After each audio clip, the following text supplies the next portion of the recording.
अस्सलाम वालेकुम, मैं हूं शेफ अफजल और आज मैं आपके साथ दही बल्लों की एक बहुत ही ज़बरदस्त किस्म की रेसिपी शेयर करूंगा। और इस रेसिपी की दोस्तों ख़ास बात ये होगी कि इसको हम बनाएंगे बिना बेकिंग पाउडर के, बिना बेकिंग सोडा के, किसी भी केमिकल के बगैर इसको हम बनाएंगे। और बिना बेकिंग पाउडर, बिना बेकिंग सोडा भी दोस्तों ये जो दही बल्लों की जो बल्लियाँ बनती हैं, फुल्कियाँ बनती हैं, ये स्पंची सॉफ्ट बन सकती हैं। वो कैसे बन सकती हैं आज की वीडियो में आपको बताऊंगा। और यकीन करें इतना आसान सा तरीका है ये बनाने का कि इंशाल्लाह आप जब भी ये रेसिपी ट्राई करेंगे आप खुश हो जाएंगे। और कुछ टिप्स भी हैं उसके बारे में भी आपको बताऊंगा। और आपसे गुजारिश यही करूंगा कि इस वीडियो को बिना स्किप किए देखिएगा, ताकि जो एक दो छोटी छोटी की टिप है इस वीडियो की वो आपसे मिस ना हो जाए। तो चलते हैं इस मज़ेदार रेसिपी की तरफ और इसको बनाना स्टार्ट करते हैं। बिस्मिल्लाहिर्रहमानिर्रहीम। तो दोस्तों मैंने 250 ग्राम उर्द की दाल ली थी, जिसको माश की दाल भी कहते हैं। और इससे आधी मैंने ली है मूंग की दाल, यानी 125 ग्राम। और ये देखें, दाल को तकरीबन 2 घंटे हो गए हैं पानी में भिगो के रखे हुए। दोनों दालों को एक ही साथ भिगोया था, यानी कि एक ही टाइम पर। और ये बिल्कुल सेट हो चुकी हैं दाल। अब इनका पानी अलग कर लेते हैं दालों का। पानी अलग करने के बाद दोस्तों आपने लेना है एक जूसर का जग और उसके अंदर दाल ऐड कर देनी है। ठीक है, पानी लाजमी आपने निकालना है। और दूसरी बात यहाँ पर आपको एक और बता देता हूँ कि दाल को आपने ज़्यादा टाइम तक नहीं भिगोना। अगर दाल ज़्यादा टाइम तक आप भिगो देते हैं ना, फिर इसके अंदर स्मेल आ जाती है। अगर खुदा ना खास्ता ऐसा हो कि आपने दाल को भिगोया है, आप कोई और काम करने लग गए, कहीं मसरूफ़ हो गए हैं, तो फिर आपने ऐसा करना है कि 2 घंटे के बाद दाल को उठा के फ्रिज में रख देना है। ठीक है, और इसका जो पानी है ये लाजमी निकालना है। और जब आप दाल की पिसाई करेंगे तो इस वक्त आपने एक चीज़ का ख़ास ख्याल रखना है कि पानी इसके अंदर कम से कम आपने लेना है, थोड़ा थोड़ा करके पानी ऐड करना है। अगर दोस्तों पानी आप ज़्यादा इसमें डाल देंगे ना तो फिर ये पतला हो जाएगा इसका जो पूरा मिक्सचर है ना, और फिर जो बल्ले हैं आपके वो सही नहीं बनेंगे। तो ये देखिए, मैंने पहले माश की दाल और थोड़ी सी मूंग की दाल डाली है और थोड़ी सी दाल अपने पास रखी हुई है। ये हम कब डालेंगे? जब ये वाली दाल सारी पिस जाएगी ना, फिर दोबारा ये वाली दाल डालेंगे। इससे होगा ये कि हमें ज़्यादा पानी नहीं लेना पड़ेगा। अगर सारी दाल एक ही साथ ऐड कर देते फिर पानी ज़्यादा लेना पड़ता है, जिसकी वजह से ये जो मिक्सचर है सारा पतला हो जाता। और मूंग की दाल दोस्तों इसमें लेने का मकसद ये है क्योंकि उर्द की जो दाल होती है ना, माश की दाल, ये बहुत ज़्यादा हैवी होती है, भारी होती है। तो इसके जब भी आप दही बड़े बनाएंगे ये इतनी जल्दी हज़म नहीं होते। मगर जब आप मूंग की दाल भी इसके साथ मिक्स कर लेंगे, एक तो ये थोड़ा सा हल्के हो जाएंगे और टेस्ट में भी इसका जो टेस्ट है ज़बरदस्त हो जाता है।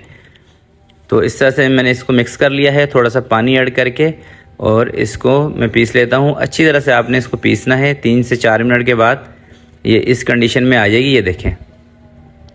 ठीक है, अगर इससे भी ज़्यादा आप इसको पीसना चाहें तो पीस सकते हैं। मैं इसको अभी निकाल रहा हूँ एक थाल के अंदर।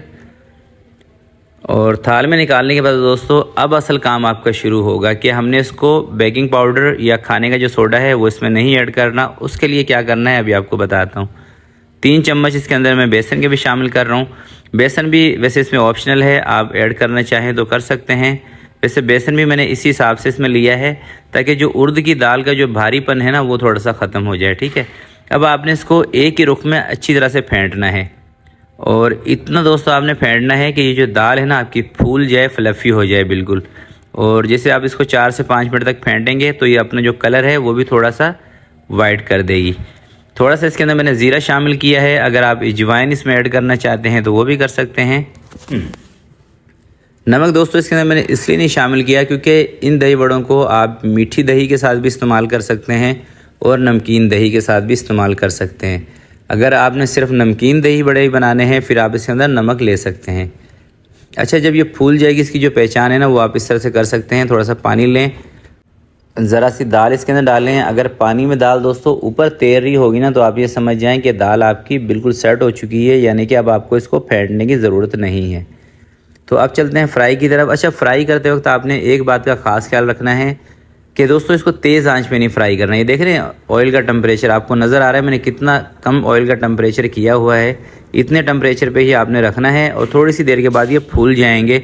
अगर आप इसको तेज़ आंच पे फ्राई करते हैं ना फिर होगा ये कि ये ऊपर से पक जाते हैं, अंदर से कच्चे रह जाएंगे, क्योंकि इसके अंदर हमने खाने का सोडा, बेकिंग पाउडर, इस तरह की चीज़ों का इस्तेमाल नहीं किया। तो सिर्फ सारा प्रोसेस आप सही कर लेते हैं। अगर फ्राई में आप गलती करेंगे तो फिर ये रेसिपी आपकी इतनी अच्छी नहीं बनेगी। इसलिए फ़्राई करते वक्त आपने जो आँच है उसका ख़ास ख्याल रखना है। तो मैं इसको 2 दफ़ा करके फ्राई करूँगा। मैं हमेशा जब भी इस तरह के दही बल्ले, फुल्कियाँ बनाता हूँ, पकोड़े बनाता हूँ, इनको एक दफ़ा हाफ़ फ्राई करता हूँ, दोबारा से इसको फुल फ्राई करता हूँ। ठीक है दोस्तों, जब आप हाफ़ फ्राई करके दोबारा से फुल फ्राई करते हैं ना, फिर ये अंदर से और भी ज़्यादा अच्छी तरह से पक जाते हैं। तो एक दफ़ा सारे बल्ले देखें हाफ़ फ्राई तकरीबन मैंने कर लिए हैं और पीछे बैटर हमारा नहीं है, ख़त्म हो गया है। तो अब इसको करेंगे हम फुल फ्राई।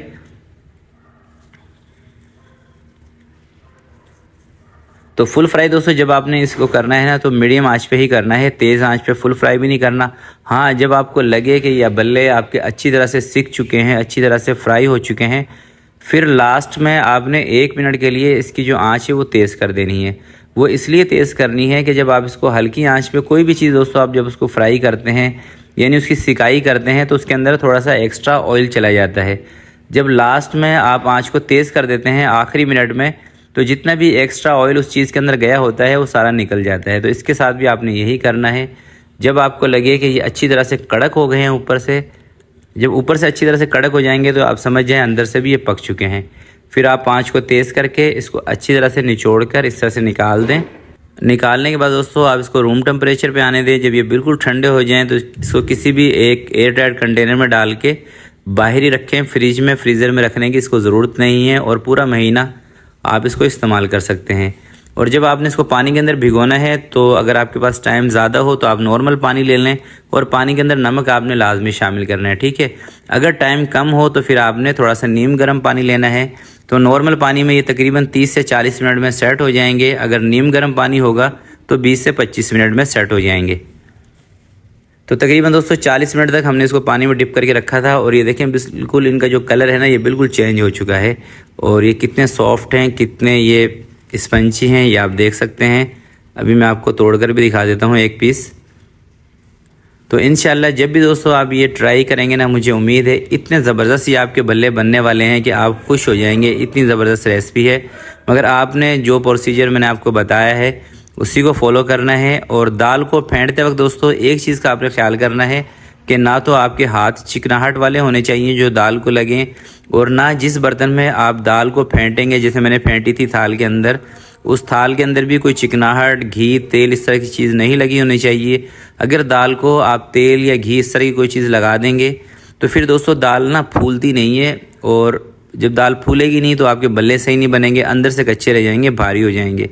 ये भल्ले जब भी सही बनते हैं जब दाल फूल जाएगी, और दाल उसी सूरत में फूलेगी जब आप जिस बर्तन में उसको निकाल रहे हैं वो बिल्कुल चिकनाहट से पाक होना चाहिए, और जिससे आप फेंट रहे हैं उस चीज़ में भी घी तेल नहीं लगा होना चाहिए। तो देखें इसकी थोड़ी सी मैंने गार्निश भी कर दी है लाल चटनी से, थोड़ी हरी मिर्चें और थोड़ा सा चाट मसाला। तो आज की वीडियो के लिए दोस्तों इतना ही। वीडियो अच्छी लगी हो तो प्लीज़ इसको ज़रूर लाइक कीजिएगा, अपने दोस्तों के साथ शेयर कीजिएगा। आपसे मिलते हैं किसी नेक्स्ट वीडियो में, तब तक के लिए मुझे दीजिएगा इजाज़त। अपना बहुत सारा ख्याल रखिएगा, अपने वालिदैन का ख्याल रखिएगा। अल्लाह हाफिज़।